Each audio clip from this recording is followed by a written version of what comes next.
तो सर आज आप अपना जो स्टेबल है वो दिखाइए, क्योंकि बहुत सारे लोग क्या है कि वीडियो चला जाएगा डीएनए का, उसके बाद में बोलेंगे सर के स्टेबल तो आपने दिखाए नहीं। तो मैंने स्टेबल आपको भी दिखाते हैं पूरा। ओके। ये जो लाइन है हमारी, ये सफारी के घोड़े। अच्छा, पूरे टोटल? ये करीब करीब आगे आगे के जितने भी हैं ये हमारे खेल कूद के, सफारी के, टेंट पेगिंग, नेजाबाजी जिसे कहते हैं। ओके। और इंड्योरेंस है, ड्रेसाज है, शो जंपिंग है।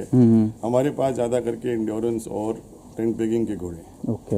ये 2 स्पोर्ट्स पे हमारा है। पंजाब में colonel सरप्रताप Singh ji show jumping के और ड्रेसाज वाले घोड़े वो वहाँ ट्रेन कर रहे हैं। हमारे कुछ घोड़े उनके पास भी हैं, उनके खुद के भी हैं, वो वहाँ उनकी ट्रेनिंग कर रहे हैं। तो सर अभी अपने स्टेबल पे कितने घोड़े घोड़ियाँ अभी हमारे पास करीबन 55 है। 55 है।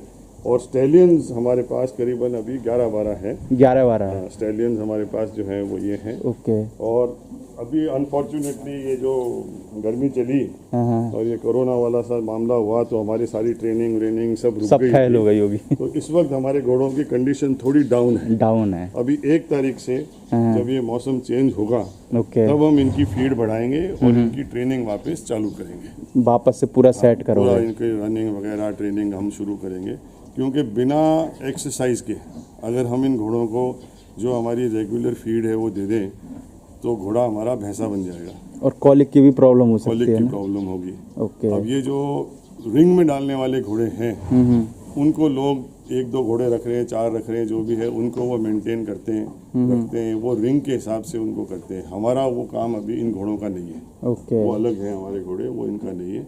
इसलिए हम इनकी फिटनेस, जैसे कि इसका बेस्ट एग्जाम्पल ये है कि आप एक एथलीट को देखो, अपने यहाँ पर जो भी ह्यूमन एथलीट हैं आप उनको देखोगे तो उसका वेट, उसका स्ट्रक्चर वो एक फिटनेस के हिसाब से दिखेगा आपको, ना कि वो पहलवान के टाइप दिखेगा। अगर हम उसको उस टाइप से बना लें तो वो हमारे स्पोर्ट्स में सक्सेसफुल नहीं हो पाएगा। और हमारा कंसंट्रेशन ये है कि लोग धीरे धीरे स्पोर्ट्स में उतरे को लाएं। तो इस वक्त ये हैं, आगे हमारे वो स्टैलियन हैं। हमारे यहाँ बहुत से बच्चे हमने ही प्रोड्यूस किए हैं हमारे घोड़ों से, परंतु हम इतना वो सेल और उसमें नहीं है। अच्छा, सेल परचेज का अपना हमारा इतना नहीं है। अगर हमारे पास जैसे कोई स्टैलियन अच्छा है और अगर आदमी कोई इसको ब्रीड करना चाहता है तो हम मना तो नहीं करते, परंतु हम ये जरूर उसको कहते हैं कि आपकी घोड़ी का मेडिकल करा के लाओगे। अच्छा, उसका डीएनए होना चाहिए पहले। मेडिकल पहले तो क्लियर कराओगे कि इसमें कोई डिजीज तो नहीं है। ओके। और उसका डीएनए कराओगे। अच्छा। ताकि हमारा रिकॉर्ड हमारे स्टैलियन का बना रहे। ओके। उसके बिना हम अगर ये वो 2 चीज़ नहीं लाएगा तो हम उसकी ब्रीडिंग नहीं करोगे। तो सर जैसे कि मैं एक सवाल और पूछना चाहूँगा आपसे कि आजकल क्या है कि 51,000 रुपये जैसे क्रॉसिंग की फीस, आपको तो सब कुछ पता ही है, मेरे को कुछ बताने की वैसे ज़रूरत है नहीं, है ना। बस मेरे तो खाली सवाल हैं जो बहुत सारे लोगों के दिमाग में रहते हैं। तो आपके हिसाब से सर सही है क्या 51,000 रुपये, 21,000 रुपये, बीच में तो 1 लाख रुपये भी हो गई थी, तो उसके बारे में आप क्या कहना चाहोगे? मैं ये मानता हूँ कि देखिए एक कमाई का जरिया है लोगों के लिए, इसलिए वो ये अपने स्टैलियन के नाम से और ये करते हैं। परंतु अगर ब्रीडर भी ये चाहें, आज की तारीख में लोग कहते हैं कि वो घोड़े कम हो रहे हैं, थ्रेटेंड हो रहे हैं, ये हो रहा है, हमको घोड़ों की तादाद बढ़ानी चाहिए, अच्छी ब्रीडिंग करनी चाहिए, तो भाई आप ऐसी फीस रखो कि आदमी अफोर्ड कर सके। ये जब आप 1,51,000 ये जो फीस रख रहे हो तो ये बड़े बड़े जो स्टड फार्म वाले लोग हैं वो ये अफोर्ड करेंगे। बाकी सर किसान तो कहाँ से आपस में बेचेंगे। ये किसान तो नहीं कर सकेगा। बिल्कुल नहीं सर, सोच ही नहीं सकता, वो कर ही नहीं सकता है। तो वो उसको फिर क्या आप उसको फ़ायदा पहुंचा रहे हो, क्या सरकार उसको फ़ायदा पहुंचा रही है, क्या वो स्टड फार्म वाला उसको पहुंचा रहा है। वो कहते तो ये हैं कि नहीं साहब हम तो सबके लिए हैं, पर नहीं है, वो अपने ही एक ग्रुप लोगों के लिए हैं के ही कर रहे हैं। इस फार्म से उस फार्म, इस फार्म से उस फार्म वो घोड़े जा रहे हैं, परंतु वो नीचे के लेवल पे नहीं पहुंच रहा। अगर नीचे के लेवल पे अच्छा एक गाँव का आदमी, एक किसान एक घोड़ा लेके आपके पास घोड़ी लेके आए कि साहब मेरे को ये कर दो, तो कम से कम उस आदमी से तो आप अगर 5,100 रुपये भी ले लो तो सही है, यानी किसान से, और उसको आप एक ब्रीडिंग करा दो, तो आप ये देखो आपके घोड़े का और भी नाम होगा। आप साल में अगर एक ब्रीडिंग कर लेके 51,000 ले लोगे और आप एक किसान को अगर अच्छा बच्चा हुआ तो 10 किसान आपके पास आएंगे। पर सर वो ये बोलते हैं कि अगर हम मान के चलो 5,000 रुपये हमने फीस कर दी किसान की घोड़ियों पे हम छोड़ने लग गए। ऐसे तो हमारे पास में बहुत सारी घोड़ी आ जाएगी, तो घोड़ा कहाँ तक क्रॉसिंग करेगा, कहाँ तक कवरिंग देगा? बिना कवरिंग दिए हाँ, आज के तारीख में मैं को बिल्कुल खुलासे में आपको कह रहा हूँ, बिना कवरिंग दिए ही लोगों के नाम से आ रहे हैं, घोड़ों के नाम से, कि ये बच्चा उसका, ये बच्चा इसका, ये बच्चा उसका। मैंने रिकॉर्ड बना रखा है कि मेरे पास जितने भी फेसबुक पे मैं देखता हूँ, मैं उसको नोट करता हूँ कि ये बच्चा भी इसका, ये बच्चा भी इसका। फिर मैं उसकी उम्र देखता हूँ, ओके। ये इसमें इस साल में पैदा हुआ। फिर मैं देखता हूँ कि यार एक ही साल में इस घोड़े ने 50 बच्चे दिए। यानी कि आप बात कर रहे हो फर्जी बच्चों की। हाँ, बिना कवरिंग के बच्चे आ बिना रहे कवरिंग के बच्चे चल रहे हैं। आपने बोला बिना कवरिंग के बच्चे आ रहे हैं, मैंने कहा यार बिना कवरिंग के कैसे बच्चे होने लग गए? मैंने कहा ये कौन इस तरीके से चल रहा है ये काम। तो इसलिए ऐसी बात नहीं है, घोड़ा दे सकता है, आप उसका मेंटेन अच्छा कर रहे हो तो कर सकता है। आप टाइम रखो, उसके हिसाब से आप ब्रीडिंग करो, कोई प्रॉब्लम नहीं। तो सर अगर मैं बात करूं एक्सपोर्ट इंपोर्ट के बारे में, तो उसके बारे में क्या कहना चाहोगे? यानी कि सर लोग, जैसे कि हम बहुत सारे लोगों से सवाल पूछते हैं तो कहते हैं कि 1-1.5 साल में खुलने वाला है, तो सर खुल चुका है या खुलने वाला है, या कितने टाइम में खुलेगा, उसके बारे में थोड़ा सा। इतना ही मैं आपको शॉर्ट में बताऊं, भारत जब से आज़ाद हुआ, जब से बैन लगा हुआ था। अच्छा, बैन लगा हुआ है? बैन लगा हुआ था, बिल्कुल ही लगा हुआ था उस टाइम से। ओके। क्योंकि और बैन भी इसलिए लगा हुआ था क्योंकि इंटरनेशनल लेवल पे भारत मेडिकली क्लियर नहीं करा सका अपने आप को। ओके। ये कमी हमारे डिपार्टमेंट की रही, एनिमल हस्बेंड्री डिपार्टमेंट की रही, कि वो OIE एक ऑर्गेनाइजेशन है वर्ल्ड लेवल पे। ओके।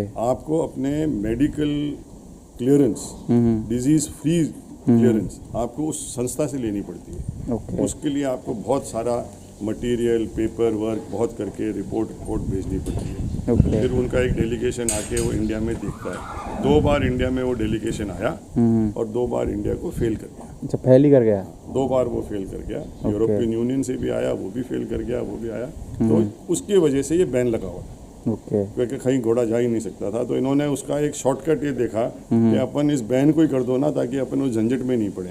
ओके। तो वो बैन लग गया। 99 में हमारी संस्था ने इस बैन को खुलवाया। ओके।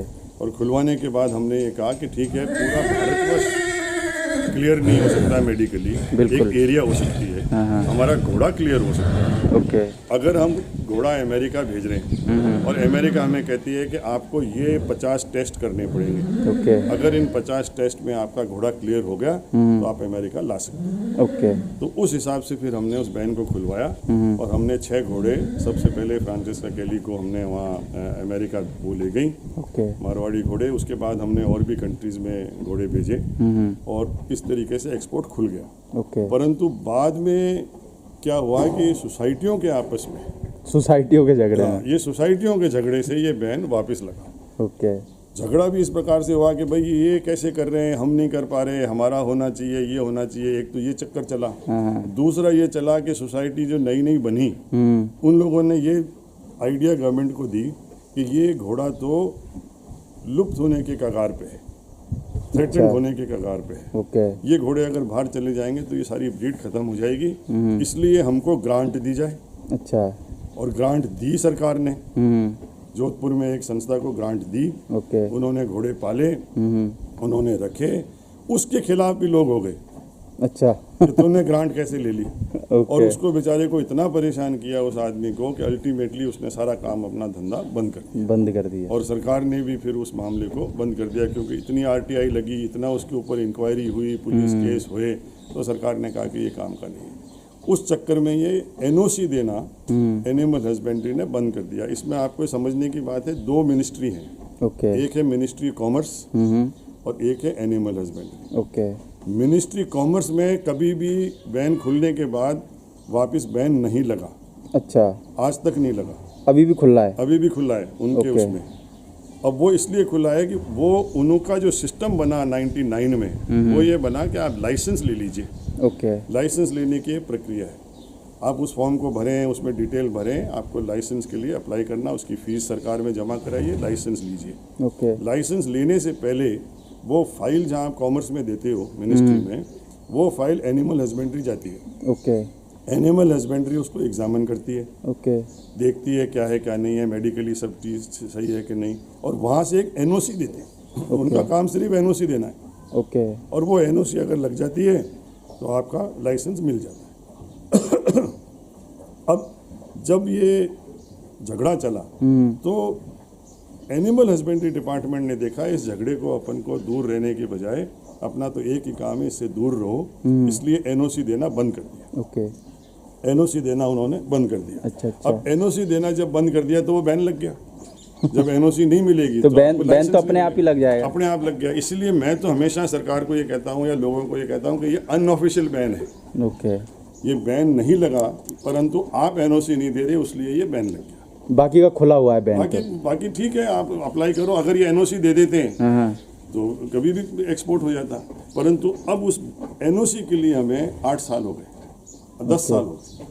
8 से लेकर 10 साल तक हम लोग मिनिस्ट्री से लगातार लड़ते रहे। मोदी जी को भी हमने पिटीशन लगाया, हमने प्रेसिडेंट ऑफ इंडिया को पिटीशन लगाया, हमने कई ऐसी चीज़ें करी।